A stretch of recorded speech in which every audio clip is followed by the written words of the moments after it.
si Jesus, dili siya nga mag-preach.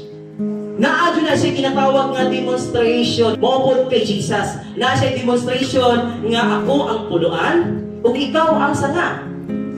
Kung dili ka mamunga, pulungon ka o putlon. Pulong sa Ginoo, ako ang matuod nga punuan sa paras. Amen? Siya ang tinuod nga punuan. Amen? O kita o sata, kita ang sanga. Amen? Ang word ni Lord, no?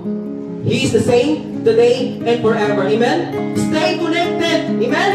Mas iunsa ka mahal sa imong TV, mas iunsa ka mahal sa imong radio or sa imong appliances, kung walay power, kung wala siya connection, kung wala siya nakasaksak, once nga malupat na siya, kung walay power, wala siya pulos. Wala din siya bili. Amen ba? Pinapasabot din sa Ginoo, we should be always connected diha sa Ginoo. Sumala pa sa verse 5 nga kung wala mo, wala ka mo'y mahimo. Kung karon wala man si Jesus sa ato matubangan, apan ang iyang pulong, nagpabilid ka nato. Nagpabilid ka nato ang iyang pulong.